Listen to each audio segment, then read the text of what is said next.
share and tell, so to speak, show and tell, whatever you want to call it, for how to use a food scale. As I mentioned in my Eye of Partridge toe up sock reminder video, in case you've never tried this out, I actually found that it is helpful. So I was rambling and mentioning about how to break your skein of yarn into 2 even cakes. That way you can use it for 2 socks simultaneously on a cable needle. And I had mentioned using my ball winder and my Swift, and how to take a cake or a skein and split it in half evenly. So I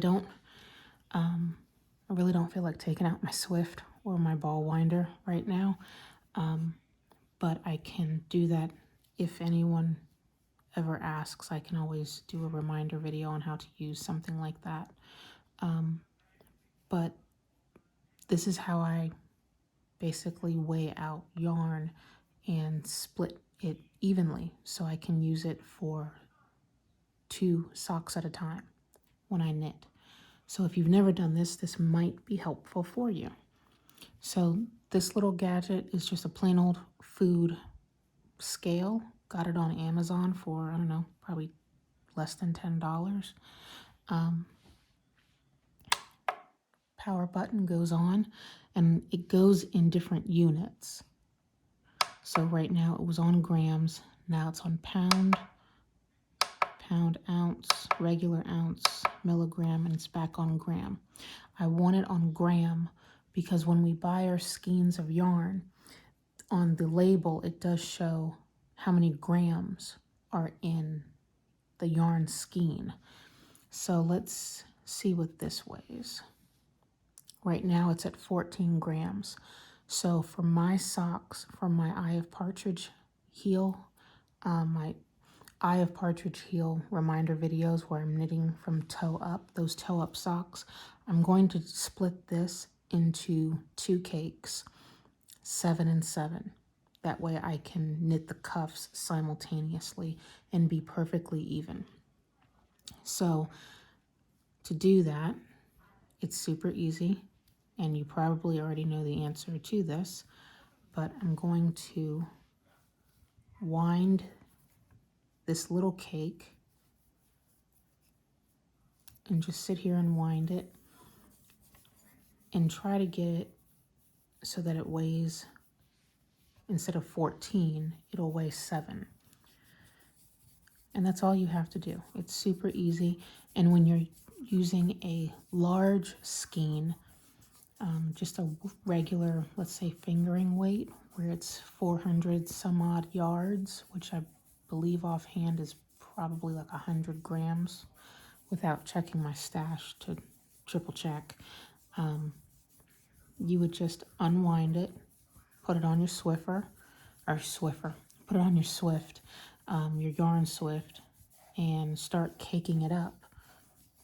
And as I mentioned in my previous reminder video for the toe up socks, you just keep caking up until you feel as though you've gone almost halfway, and take the yarn off the Swift and just gently lay it down so it kind of swirls into, almost like ice cream swirl. You just kind of slowly, gently plop it onto your food scale and see what it says.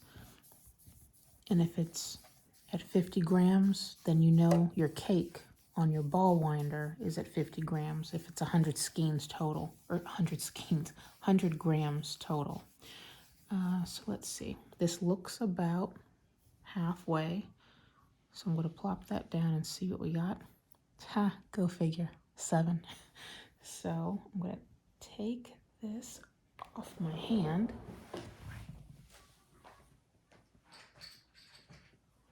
And with practice, you can usually eyeball your skeins of yarn to see, how much you've wound off and if it's pretty even.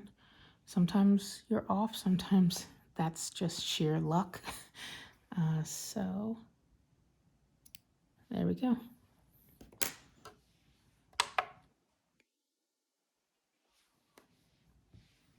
Oops. Oh, now you want to say 8. No, now you want to say 7. Okay. And that little guy, 7.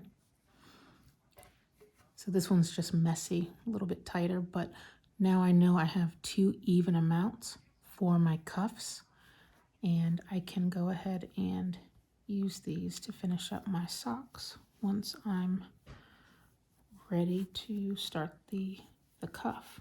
So that was just a quick little how-to. Super simple, super easy. I never thought I would ever get one of these. I thought they were kind of a gimmick, but it actually helps. When I started knitting, I think I probably went overboard like a lot of knitters that are beginning. You get a whole bunch of variegated yarns and wool yarns and all these things that you see, and you learn over the years what you need and what you don't need, and what you like and what you don't like with anything.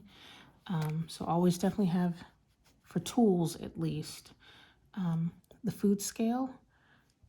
It's not a bad thing if you're going to start knitting 2 socks at a time, or even if, let's say, you want to do 2 hats at a time, or 2 scarves at a time off of multiple yarns, and you're trying to weigh them all out. The food scale is not a bad thing to have, and it's cost effective. It's not expensive.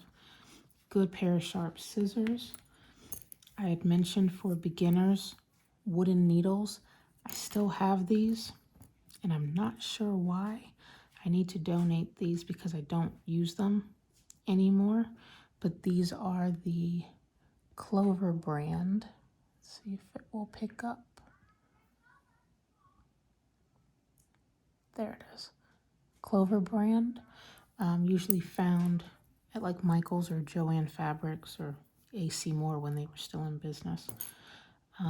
Definitely stitch markers. Don't go overboard.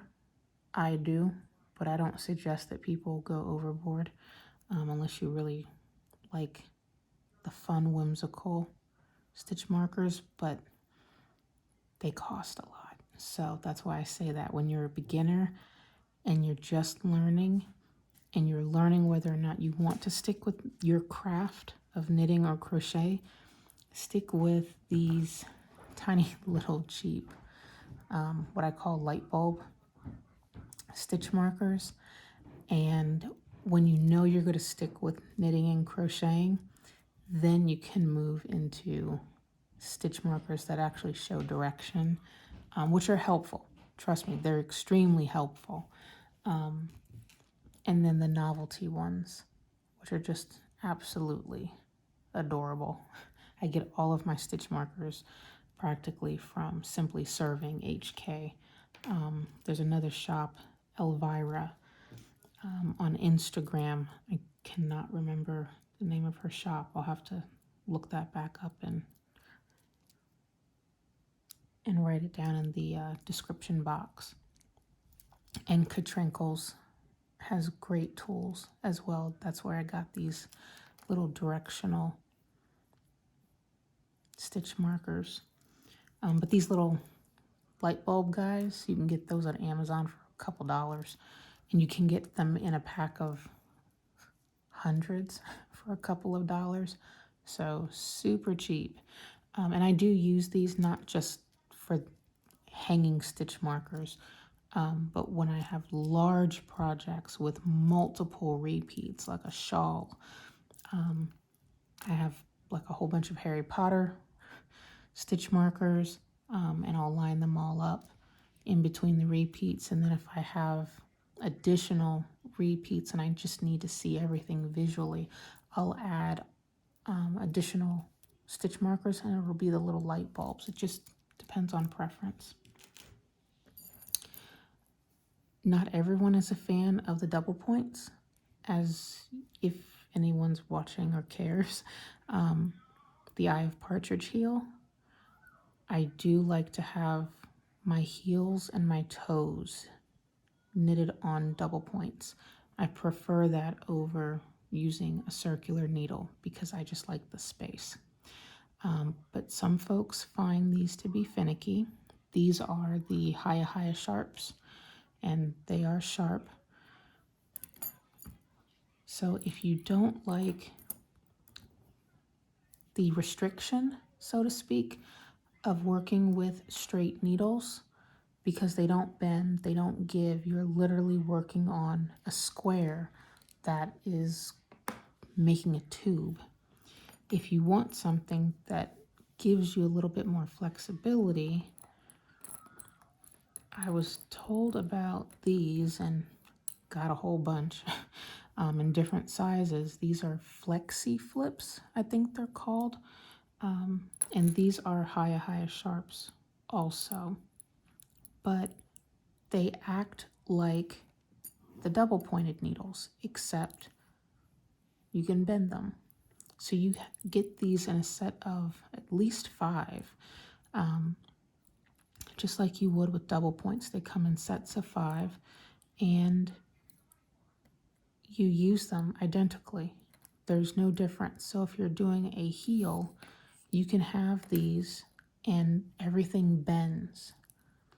Everything is nice and flexible, which is great if you want that flexibility in your project. And I do use my flexies often, not as much as my straight needles for heels and toes, but for other projects, I do like to pull these out to give myself some flexibility. So this is actually not a bad thing to have. It's not necessary, but if you prefer the flexibility, you can always get these guys. For extremely small circumference projects like socks, at first I did not like knitting on magic loop, couldn't do it, and did not like using 2 9-inch circulars instead of just 1 9-inch circular when I was knitting socks, or even using the flexies. Didn't like that. I preferred in the beginning to keep everything on 1 needle. So these are 9-inch. This is a Chai-Gu, and you can tell just mainly from me at least, I know that I'm picking up a Chai-Gu when it's this red cable, and it's firm. It does bend, but you can see there's kind of a kink right in here. So whatever material, and I don't know what it is, it's some kind of wire, whatever it is, it does kink a little bit, but it does hold its shape, and I only use it for sock knitting, and it's great. It works perfectly for what I need. Hiya Sharps again, if you want that serious point that will literally put holes in your finger. These are really good. Flexible cable as well. Comparing the two, they're about the same. Chai-Gu feels a little bit more stable versus the Hiya. Now this, I know I've mentioned in one of my reminder videos, these are the signature needles. And it comes with 1 short, dull point. I can do this all day and it's okay. It doesn't hurt. This will put a hole in my finger, no different than the Hiya Sharps. This was a novelty purchase. $42 for a 9-inch circular is ridiculous. When these are probably $10 or $13, if I recall off the top of my head. It's the same exact thing.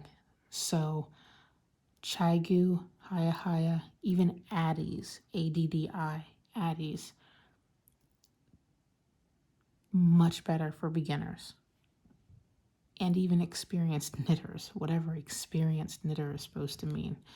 I guess someone who does Fair Isle and color work and all that jazz. But I don't suggest, my opinion, I see no reason to have a $40-some pair or just one 9-inch circular needle. I use it because I bought it, and I use it when I've got either these guys stuck on other projects, or I'm like, okay, I bought these things, I'm going to pick them up and use them. What I don't like, other than the price, is the join. So you can't tell, but you hear that? That shouldn't happen at all. And that noise is where the yarn grabs on the needle. Let me see if I can get it to show what it does when I use this thing. Yeah. See how it should just slide over, and it won't. And I'm not pulling on it any harder than I normally would when I knit.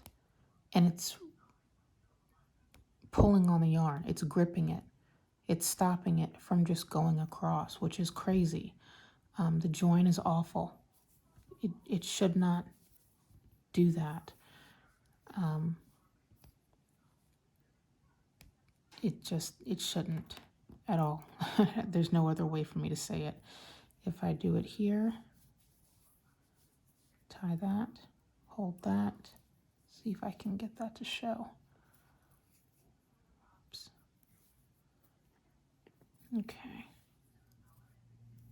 Come on, hands, work. See? You can hear it, the popping, but I'm pulling it just as hard. You can see how hard I'm pulling on this. And it slides over. It's not tearing my yarn or anything, either side. See? It's just flicking right on over, no problems. That's the Haya. Go to my Chigu.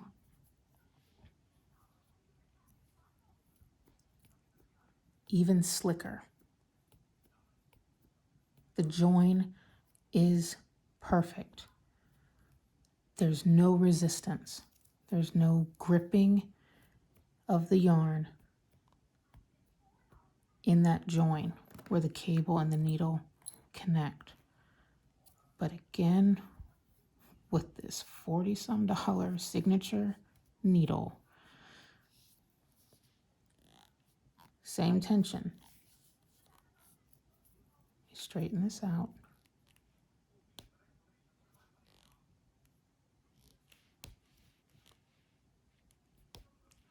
It's pulling. So when I knit on these and I move stitches, I have to wiggle and finagle and twist to get the yarn over these joins. So again, this is why I don't suggest wasting money on signature needles. I know some people swear up and down by them. Not everyone has to have the same opinion, and me personally, I don't have the opinion of signature needles. That's probably why it just flew off onto the floor, because it's like, you're making fun of me, like you're disrespecting me. But to me, it was not worth the money, but I wanted to see what the hype was about. For me, the hype was not worth it. But I use it because I used my money on it. The joins on these flexies, they're fine, but then again, they're not signatures. So just letting you know my experience with needle brands, Chigu, Haya, and Addies. For me, those are the best. And for beginners, the bamboo wooden needles are really good for keeping the yarn on the needle.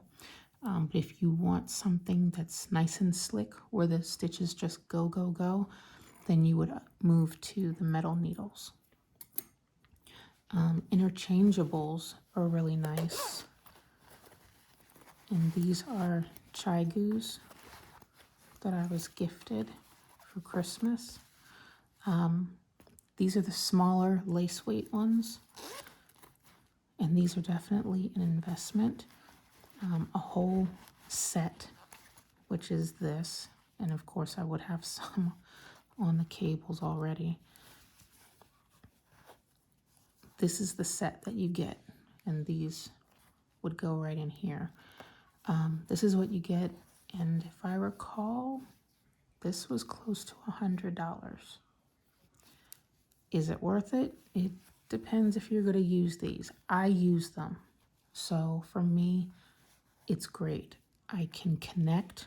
It comes with 3 lace weight cables with tiny little connectors. Here's the 3rd cable. Each one is a different length. You have the shortest, the longest, and the one in between. And each one comes, or each set comes with these tiny little connectors. There it is. So this little bit here, whoops, this little bit is screwed in. You can see there's a hole in there. So this is screwed into this longer bit. That way, what I can do is connect them and twist them together. And then tighten them up with a little T-pin that comes with them. So I can extend this and still use all of these skinny little needles. And it's identical in size, the top row and the bottom row, identical in size, but the length is different. You've got the long needle, and then you've got the little shorties. They're about half the size.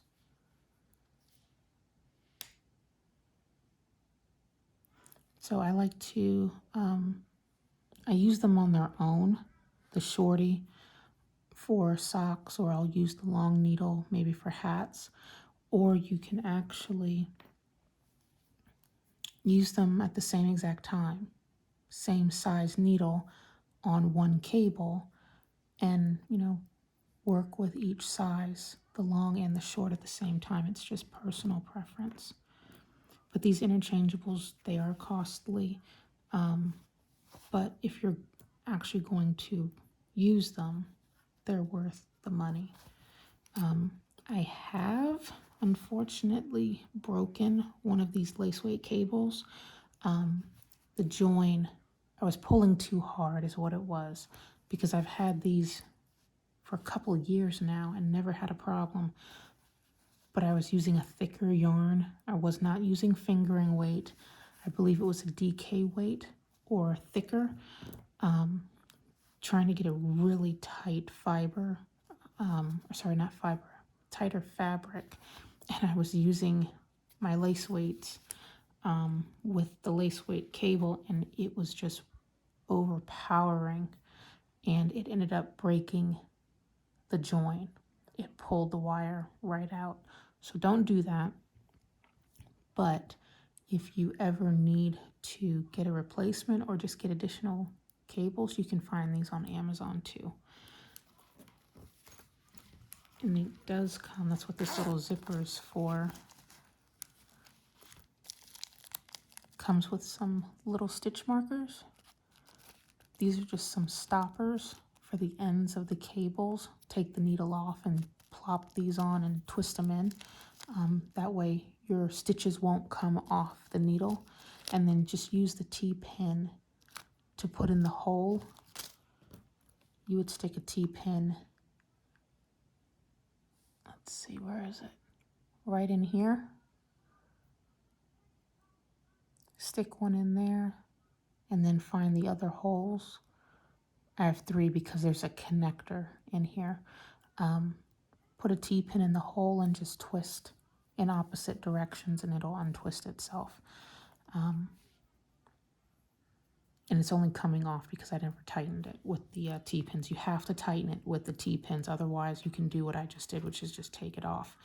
And you don't want that to happen while you're knitting, because obviously you'll end up getting this screw, the screw part all inside your stitches, and it won't go over. So make sure that you tighten, not terribly tight, but you tighten enough with the T-pins.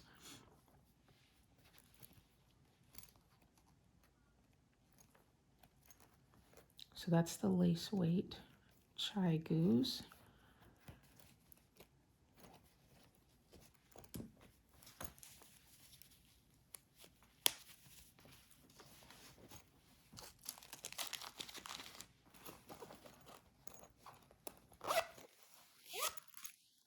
And this other interchangeable set is also Chai Gu. Comes with 3 cables as well. And I think I have the 3rd cable. I must have it somewhere on a different project. Otherwise, I'll be buying a new cable, but I doubt that's the case. I must have it on a different one. But these are for the thicker needles. And again, you get the long needle, same size, comes in a tiny little shorty. So these are good for DK weight and higher weights. And the joins are smooth, nothing to worry about. They also have little holes, not on each side like the lace weight. The lace weight, you would be able to get a T-pin here as well as here. But on these larger ones, you just put a T-pin in this one little hole and then just twist the needle on and it stays. But I've not had an issue with the joins. They're just as smooth as they can be. But these are definitely thicker, and you can also connect these cables with the little connector pieces that it comes with.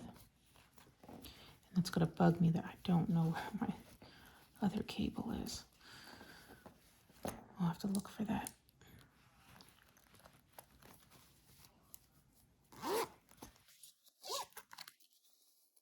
But yep, if you can see down in there, because I lost a little plastic bag. Comes with much larger T-pins. Came with some extra stitch markers, and buried in here is the little connector piece. And I believe these sets come with 2 connectors. And you can buy these little bits, again on Amazon, or find them as extra pieces at a local yarn store. I've got bags and bags. That's another thing that beginner knitters learn, I guess maybe the hard way, because you get sucked down the rabbit hole of everything is so adorably cute and you buy more than you probably need. So I have my interchangeables in my Letter to Hogwarts bag. I definitely keep all of these basically double points in my 9-inch circulars and my flexies. This little bag that I just got from AC Moore while they were still in business. Keeping extra pens or highlighters, nail files. I've got long nails when they're not doing wonderful breaking. So I definitely have to keep nail files on hand. For cable needles, and I found this wonderful case on Etsy. You can just look up needle case, and I don't remember the shop where I found this, but it would come up in the search bar when you start looking, if anyone chooses to ever look. But these are pretty much all, other than this one is a chai goo, Haya. These light blue ones are all Addies, and I can tell that this is a Haya without taking it out. One, it's sharp as heck, but it's the color. It's much more, I don't know, almost like a deep ocean blue compared to these clear ones. So I know this is a Haya. But again, when you're a beginner knitter, you'll find so many different patterns that you may want to try, and they all ask for different needle sizes. And you just end up buying a whole bunch. So this case has come in handy. Yeah, and these cables come in all different lengths, but these are not interchangeable. This is just a straight out cable. That's all this is. It's just one big long cable. And I think the longest I've seen is a 40-inch cable, maybe even larger. There's probably one that's larger. I may have it in this little stash that I have. And those are really good for sweaters. The longer cables. That way you can actually try on the sweater with the cable still in the project, and then just split your stitches in half, keep your needle on, and put a lifeline on the other side, and then you can try on your sweater. This little case, I keep all of my double points, or my larger double points and longer double points, compared to those size zeros that I use specifically for socks. Like same shop, if you look up needle cases on Etsy, this shop, the picture of these patterns will pop up real quick. And these were not expensive either, less than $20. And I've had them for a couple of years. They're great. But yeah, you can even find double points. I believe these were knit picks, but I could be wrong, where it has measuring on the needle, which I've never needed to use, but I was in need of a specific size needle of 5.5, so I grabbed it, and it's all they had in the shop. But sometimes you'll find double points where you get measurement increments to help you measure along the way. But yeah, just needles upon needles. So just be mindful, if you're a beginner knitter, of what you need, because it can get expensive with any craft. If you just keep buying more and more, it can get expensive. So I just wish someone had told me, hey, you're going to be spending X amount of dollars on stuff. Just be mindful on what you need and when you need it, and do you really need it. And don't get the gimmick stuff just because everyone is looking at that one item and raving about it. It may not be the best thing. Again, because I have so much yarn, a friend of mine who owns the Royal Bee Yarn Company in Pacifica, California, she showed me this case one day in a virtual tour. And I was like, this would be perfect so I can get rid of some of these bags and needle bags, and just start housing things in one specific case for my tools.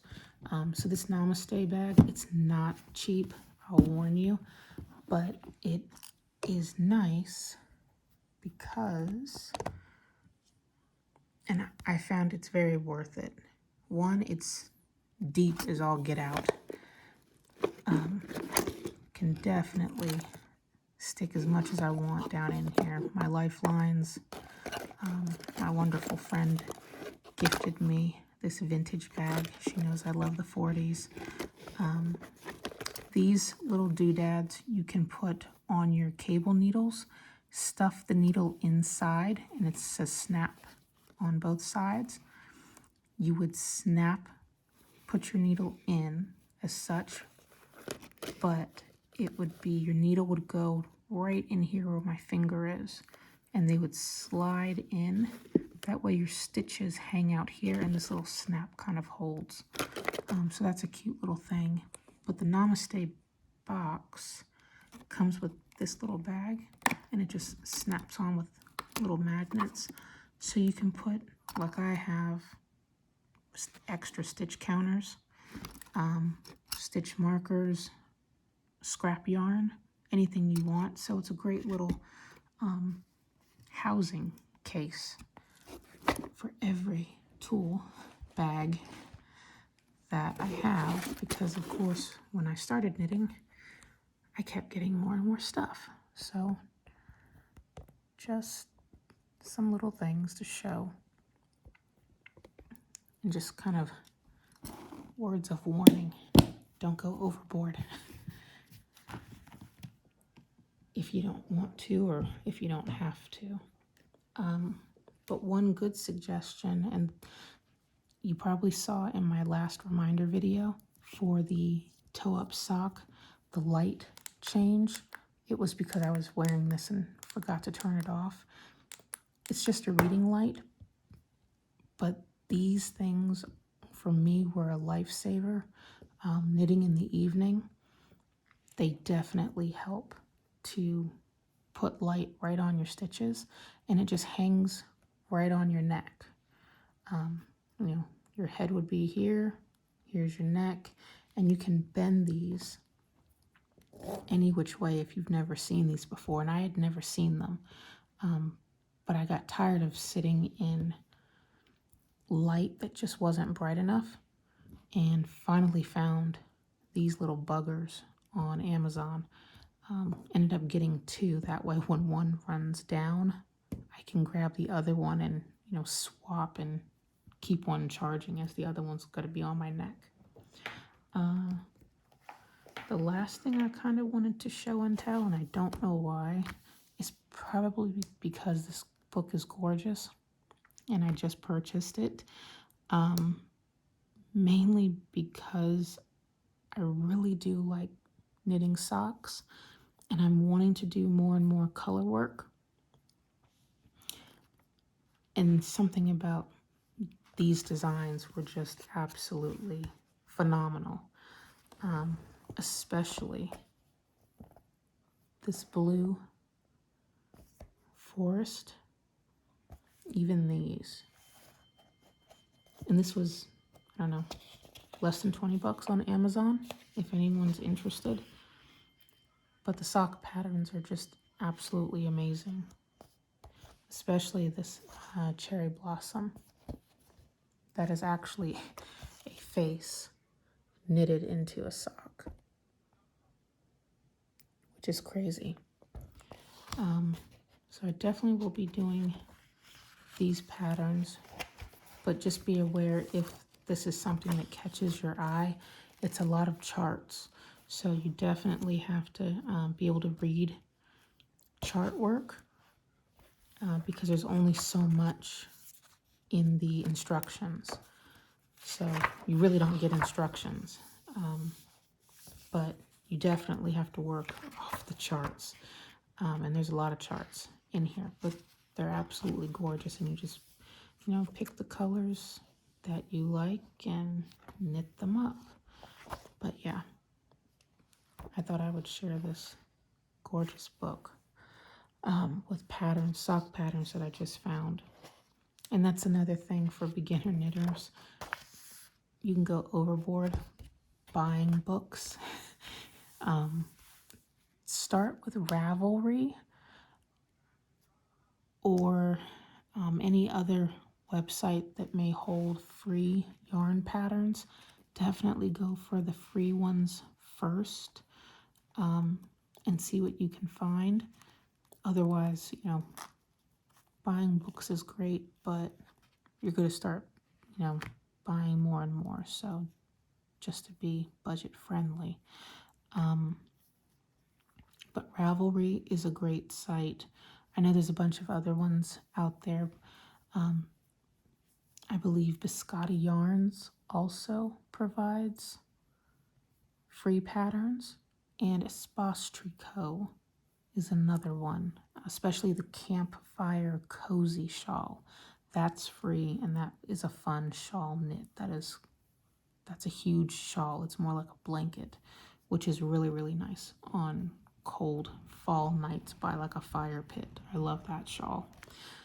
But yeah, just want to do a quick show on how to definitely weigh your yarn and use the food scale, because that is truly helpful, and just show a little bit of the tools that you can use for various projects, which ones not to buy, kind of a waste of money, and then just some other little tools and how to house things, and this awesome book that I just got, which I hopefully soon will be knitting from, instead of just basically collecting a book that I never knit from, which unfortunately I have a few. So yeah, just a quick little chit chat video, I guess.